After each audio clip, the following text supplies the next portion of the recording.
আপনি কি কখনো ভেবেছেন আমাদের পায়ের নিচে অর্থাৎ এই পৃথিবীর গভীরে আসলে কি আছে? সেখানে কি বিশাল গুহা, আগুনের নদী, নাকি এমন কিছু যা আজ পর্যন্ত কেউ কল্পনাও করতে পারেনি? আজ আমরা নামছি পৃথিবীর কেন্দ্রের দিকে, যেখানে প্রতিটি স্তর আমাদের কাছে নিয়ে আসে এক একটি অজানা রহস্য।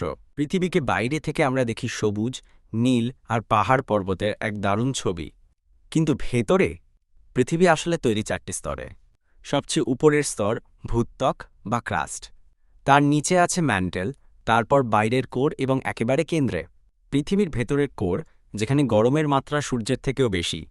ভূত্বক মানে আমাদের পরিচিত পৃথিবী, যেখানে আমরা হাঁটি, শহর বানাই, এটা মাত্র 5 থেকে 70 কিলোমিটার পুরু। তার নিচে আছে ম্যান্টেল, যেখানে গলিত পাথরের স্রোত, যাকে বলে ম্যাগমা। এই ম্যাগমা কখনো আগ্নেয়গিরি হয়ে বেরিয়ে আসে। এরপর আছে বাইরের কোর, তরল অবস্থায় থাকা লোহার ও নিকেলের এক বিশাল স্তর। আর সবশেষে পৃথিবীর সবচেয়ে ভেতরের স্তর ইনার কোর। এটা একেবারে কঠিন ধাতব এক বল, যার তাপমাত্রা 5000 থেকে 7000 ডিগ্রি সেলসিয়াস। কিন্তু প্রশ্ন হচ্ছে, আমরা কিভাবে জানলাম এই সব কিছু? কেউ তো আর কখনো পৃথিবীর কোরে গিয়ে দেখে আসেনি। এর উত্তর লুকিয়ে আছে ভূমিকম্পে।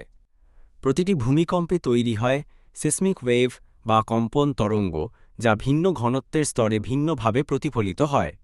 এই তরঙ্গ বিশ্লেষণ করেই বিজ্ঞানীরা বুঝতে পারেন ভেতরে কি কি স্তর রয়েছে এবং সেগুলোর ঘনত্ব কত। এখন চিন্তা করুন, যদি একদিন পৃথিবীর কোর থেমে যায়, তাহলে কি হবে? সবচেয়ে বড় প্রভাব পড়বে আমাদের ম্যাগনেটিক ফিল্ডে।